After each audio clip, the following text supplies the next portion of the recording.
사도행전 23장에서는요, 자신의 신앙과 사명이 아니라 오직 자신의 이익과 이의 관계에 따라 자기 중심적으로 살아가는 사람들이 등장합니다. 먼저 아나니아라는 인물이 등장하는데 그는 대제사장이었습니다. 여러분, 대제사장은 어떤 직무를 가지고 있습니까? 율법을 지키는 사람이잖아요.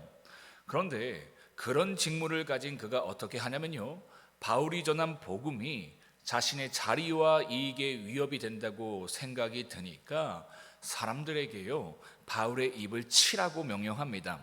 사실 이러한 명령은 명백히 율법을 어기는 짓이었습니다. 왜냐하면요, 율법에서는 사람의 죄가 증명되기 전까지는 형벌을 줄 수 없다고 명시되어 있기 때문입니다. 그런데 율법을 지켜야 할 대제사장이요, 바울이 전한 복음이 자신의 자리와 이익에 위협이 되니까 이처럼 율법을 어기고 압력을 행사하려고 했다라는 겁니다. 사실 아나니아는요, 겉으로 보기에는 마치 하나님을 위해서 살아가는 것처럼 행세했지만요, 사실상 로마 황제를 위해서 살아갔던 사람입니다. 그는 로마의 유리한 정책을 철저히 따르면서도 정작 하나님의 백성이라 할 수 있는 유대인들에게는 부담을 주고 핍박을 했던 사람이었다라는 것이죠. 한마디로 자신의 이익을 따라 살아가는 기회주의자였다라는 겁니다. 그는 결국 어떻게 되냐면 주후 66년에 로마를 상대로 유대 독립전쟁이 일어나거든요. 그때 그는 로마의 앞잡이라는 죄목으로 같은 유대인들에게 살해를 당하게 됩니다. 다음으로 겉으로는 하나님을 위해서 또한 자신의 신앙과 사명과 소신을 따라 살아가는 것처럼 보이지만 사실상 자신의 이익과 이의 관계를 따라 자기 중심적으로 살아가는 무리들이 등장하는데요, 그들은 바로 바리새인과 사두개인들이었습니다. 사두개인들은요, 부활도 믿지 않고 천사도 믿지 않았습니다. 그러나 바리새인들은요, 부활도 믿고 천사도 믿었어요. 그래서 그들은 같은 하나님을 믿음에도 불구하고 이러한 신학적 차이로 인해서 서로 혐오하고 갈등했습니다. 그런데 놀랍게도요, 그렇게 맨날 서로 갈등했던 사람들이요, 예수님을 십자가에 못 박아 죽이고자 했을 때는 한 마음이 되어서 그 일을 추진했다라는 겁니다. 오늘 본문처럼요, 바울을 죽이려고 할 때도 그랬어요. 한 마음으로 바울을 죽이고자 했습니다. 왜 그랬을까요? 주님의 말씀이 자신들의 권위와 자리와 이익에 위협이 되었기 때문입니다. 결국 하나님을 위한다는 그럴듯한 명문 뒤에는요, 철저히 자기 이익을 지키려는 자기 중심적인 마음이 자리 잡고 있었다라는 것이죠.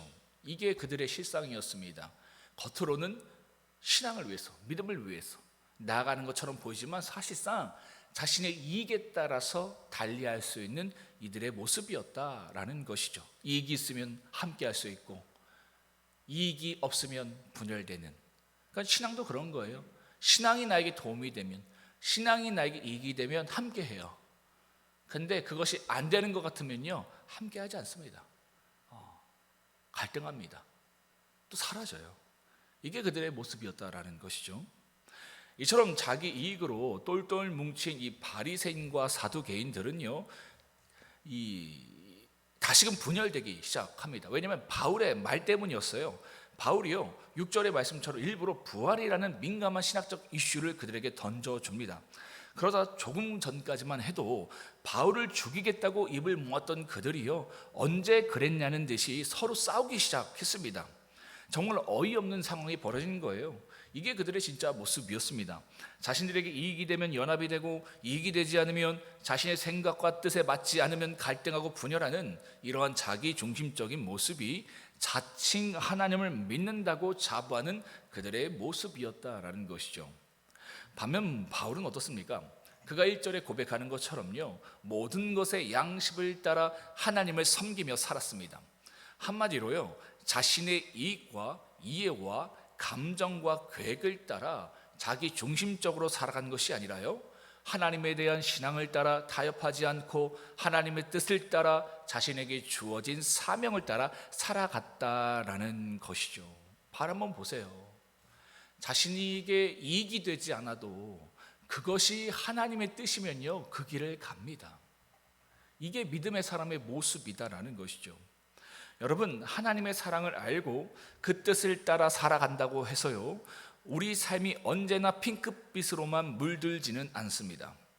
우리가 사도행전에서 바울에게 볼 수 있는 삶처럼요, 우리가 하나님을 사랑하면 사랑할수록, 하나님을 알면 알수록, 그분을 뜻을 따라 살아가면 살아갈수록요, 어쩌면 사람들에게 오해당하고 외면당하고 손해보고 억울할 수 있습니다. 세상적인 눈으로 보았을 때 바울이 예수님을 만나기 전의 삶은요, 훨씬 더 매력적으로 보였습니다. 그렇지 않습니까? 그때는 공권력을 가지고 사람들을 마음대로 잡아들일 수 있었잖아요. 가말리엘의 제자로서 사람들에게 랍비로, 선생으로 인정받을 수 있었습니다. 그런 그의 삶이요, 세상적으로 보았을 때 얼마나 멋있고 안정적으로 보입니까? 근데 그가 예수님을 만난 이후의 삶을 보세요. 세상적으로 보았을 때 얼마나 초라하고 비참합니까? 늘 사람들에게 모욕을 당하고, 그렇죠? 원래 공권력을 가지고 사람을 잡으러 다녔던 사람이 이제 예수를 만난 이후의 삶이 어때요? 늘 사람들에게 모욕을 당해요.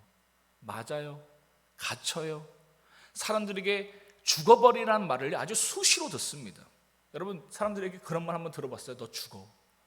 진짜 힘들어요. 너무 힘들어요. 근데 바울은요, 늘 이런 말을 들으면서 살았다라는 겁니다. 이제는요, 12절의 말씀처럼 자신을 죽이기 전까지는 먹지도 아니하고 마시지도 않겠다고 맹세한 40여 명의 사람들이요, 자신의 목숨을 노리고 있습니다. 이게 다 바울이 예수님을 만난 이후의 삶의 모습이다라는 거예요. 누구보다도 하나님의 사랑을 알고 하나님의 뜻을 알고 하나님의 마음을 알았던 바울의 삶의 모습이었다라는 겁니다. 그렇다면 여러분, 이런 삶이 도대체 무슨 의미가 있는 걸까요? 이처럼 늘 손해보고 거부당하고 오해당하고 외면받기 일쑤인데 이런 삶이 과연 무슨 의미가 있냐는 겁니다. 같은 값이면요, 하나님을 믿어서 세상에서 잘 되면 좋잖아요, 그죠? 하나님을 믿어서 내가 하나님 만나기 전에는 내가 원하는 거 안 되고 늘 일이 꼬이고 어려웠는데 이제 내가 예수님을 믿고 신앙 가운데 거하게 되자 내가 원하는 것이 되는 겁니다. 내가 하고 싶은 대로 하는 겁니다. 그죠?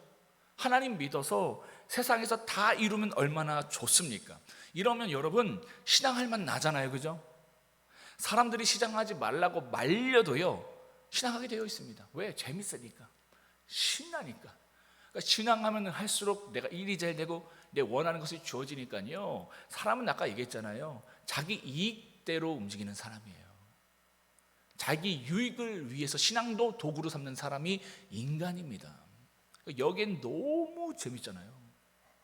그러니까 하나님 믿으면 이렇게 되면 참 좋을 텐데, 그런데 바울처럼 살라고 하면 어떻습니까? 근데 여러분 잘 생각해 보세요. 이게 참 부담스러운 말씀인데 바울만 이렇게 살았을까요? 아니요, 예수님의 제자들이 다 이렇게 살았어요. 아니요, 예수님도 이렇게 살았어요. 성경을 한번 여러분 쫙 보세요. 거의 대부분 다 이렇게 살았어요. 여러분, 이처럼 살라고 하면요 어떻습니까? 나를 부인하고 십자가를 지고 좁은 길 가는 삶, 내가 원하는 것 하지 못하고 내가 이루고 싶은 것 하지 못하는 그 신앙이 도대체 나에게 어떤 의미가 있냐는 거예요. 처음에는 재밌거든요. 초신자 때는 우리가 하나님을 알 방법이 없으니까 하나님이 선물을 통해서 하나님을 알아가게 하세요. 마치 우리가 공부를 못했을 때에 공부에 재미가 들리게 하기 위해서 부모님이 너 공부하면 이거 줄게, 그런 거 있잖아요, 그죠? 선물 주면서 공부시키잖아요, 그죠?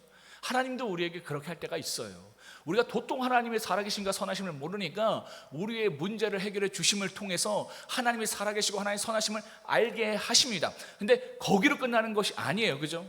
부모가 그렇게 공부시켰는데 결국은 진짜 그가 훌륭한 사람이 되게 하기 위해서는 뭐예요? 그 선물이 없더라도 그가 공부를 좋아하는 그 삶까지 가기를 원하시잖아요. 하나님도 똑같아요.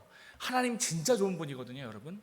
형용할 수 없을 만큼 하나님은요 정말 좋으신 분이에요. 생명 자체시기 때문에, 기쁨 자체시기 때문에 그냥 하나님 한 분만을 너무 좋은 분인 거예요. 근데 우리는 자꾸 그 선물 이런 거 가지고 하나님을 재단하고 하나님 좋다 안 좋다 이렇게 따지니까 하나님 거기에 머물기를 원치 않으신 겁니다. 그래서 그것을 다 빼내세요. 그리고 그 가운데 다 하나님을 채우세요. 결국엔 그 모든 것을 빼내고죠. 인생이 그런 거잖아요. 살아가면서 내 건강 다 빼내고 내 관계 다 빼내고 내 물질 다 빼내고 결국 뭐로 채워야 되는 겁니까? 하나님으로 채우는 거예요. 그래서 그 영원하신 하나님 나라 가운데 하나님과 함께 살아가는 그 멋진 삶을 우리에게 선물해 주시길 원하는 거예요. 우리는 자꾸 그걸 붙들어요.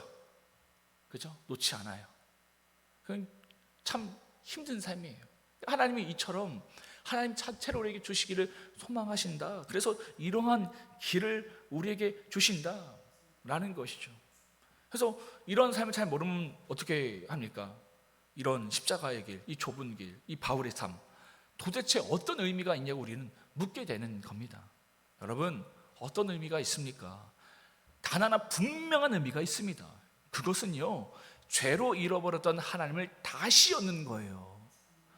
죄로 잃어버렸던 그 하나님이 나에게 실제로 느껴지고 그분의 음성이 내 안에 들려지고 그분의 사랑이 나에게 전해지는 그러한 은혜가 우리에게 주어진다라는 겁니다. 다 함께 한번 11절을 읽어볼까요? 시작. 그날 밤에 주께서 바울 곁에 서서 이르시되 담대하라. 내가 예루살렘에서 나의 일을 증언할 것 같이 로마에서도 증언하여야 하리라 하시니라. 어떠십니까? 우주를 창조하신 하나님께서 바울과 함께 계시며 바울에게는 실제였습니다. 여러분 어떻습니까? 그 하나님이 여러분들에게 실제십니까? 하나님이 정말 느껴지세요? 바울은 이게 실제였다고요. 그분의 위로하심과 사랑이요 바울에게는 분명했습니다.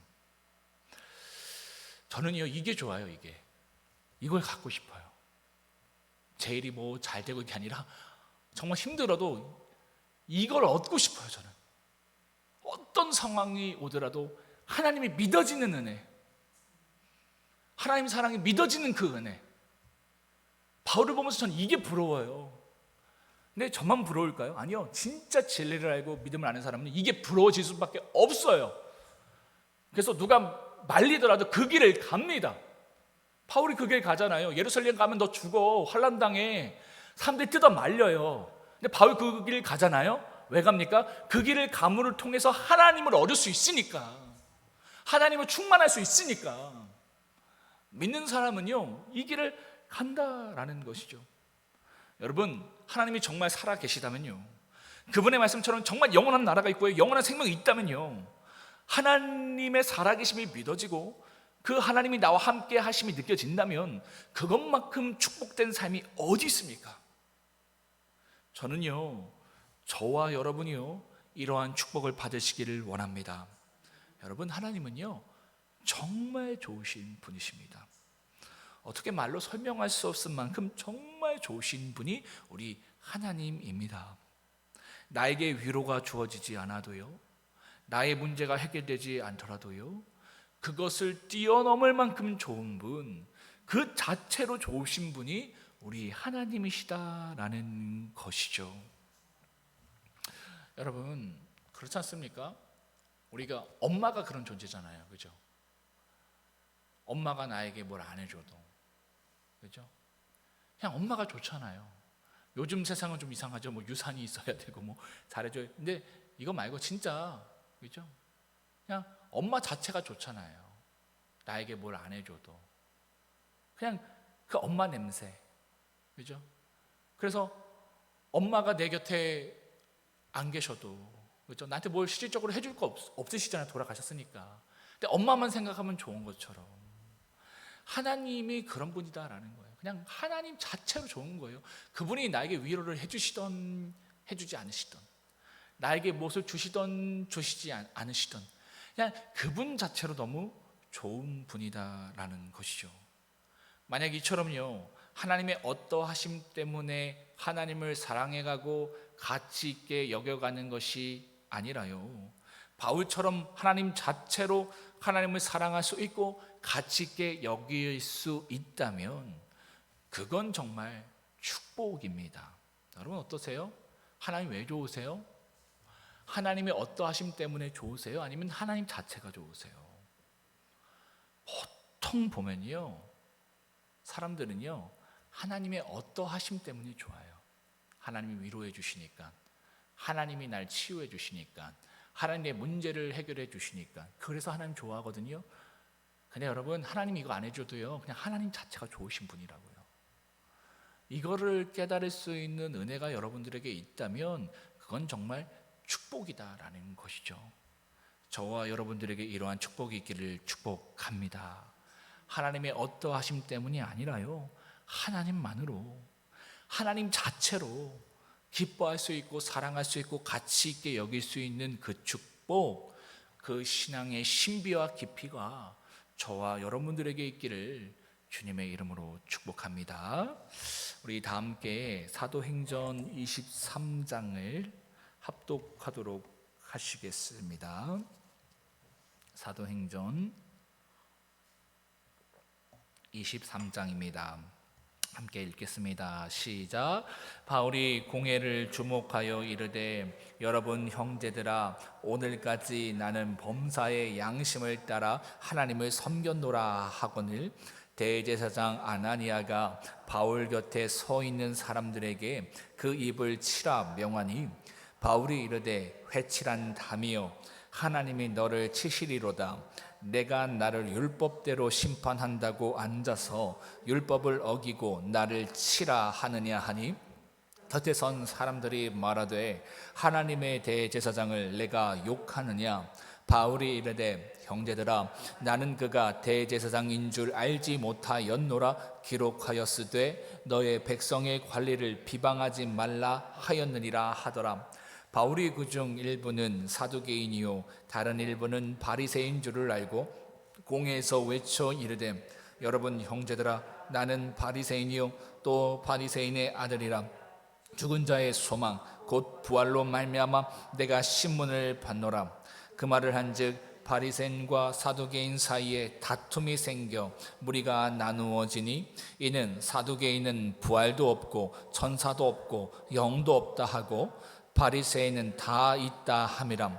크게 떠들새 바리새인 편에서 몇 서기관이 일어나 다투어 이르되, 우리가 이 사람을 보니 악한 것이 없도다.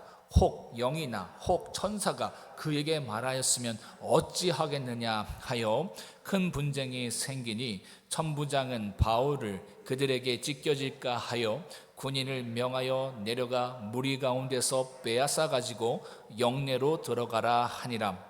그날 밤에 주께서 바울 곁에 서서 이르시되, 담대하라. 내가 예루살렘에서 나의 일을 증언한 것 같이 로마에서도 증언하여야 하리라 하시니라.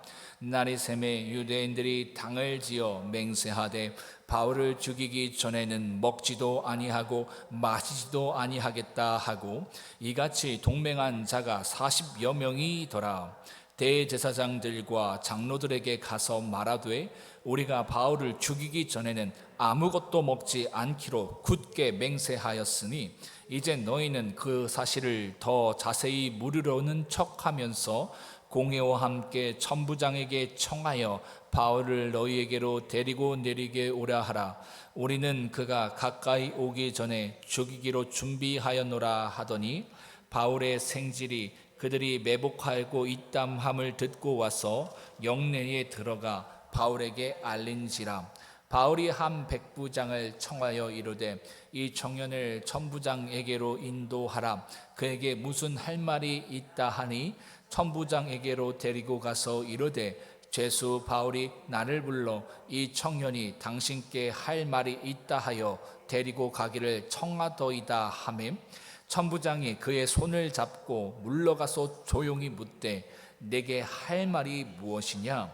대답하되 유대인들이 공모하기를 그들이 바울에 대하여 더 자세한 것을 묻기 위함이라 하고 내일 그를 데리고 공회로 내려오기를 당신께 청하자 하였으니 당신은 그들의 청함을 따르지 마옵소서. 그들 중에서 바울을 죽이기 전에는 먹지도 않고 마시지도 않기로 맹세한 자 40여 명이 그를 죽이려고 숨어서 지금 다 준비하고 당신의 허락만 기다리나이다 하니, 이에 천부장이 청년을 보내며 경계하되 이 일을 내게 알렸다고 아무에게도 이르지 말라 하고 백부장 둘을 불러 이르되 밤 제3시에 가이사라까지 갈 보병 200명과 기병 70명과 창병 200명을 준비하라 하고 또 바울을 태워 총독 벨릭스에게로 무사히 보내기 위하여 짐승을 준비하라 명하며 또 이 아래와 같이 편지하니 일러스되 글라우디오 루시아는 총독 벨릭스 각하께 문안하나이다.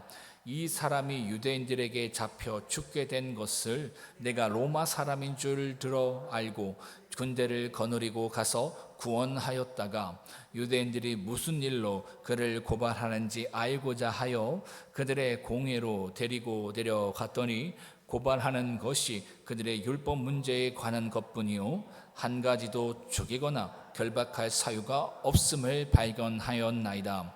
그러나 이 사람을 해하려는 관계가 있다고 누가 내게 알려주로 곧 당신께로 보내며 또 고발하는 사람들도 당신 앞에서 그에 대하여 말하라 하였나이다 하였더라. 보병이 명을 받은 대로 밤에 바울을 데리고 안디바드리에 이르러 이튿날 기병으로 바울을 호송하게 하고 영내로 돌아가니라. 그들이 가이사랴에 들어가서 편지를 총독에게 드리고 바울을 그 앞에 세우니 총독이 읽고 바울더러 어느 영지 사람이냐 물어 길리기아 사람인 줄 알고 이르되 너를 고발하는 사람들이 오거든 내 말을 들으라 하고 헤롯 궁에 그를 지키라 명하니라.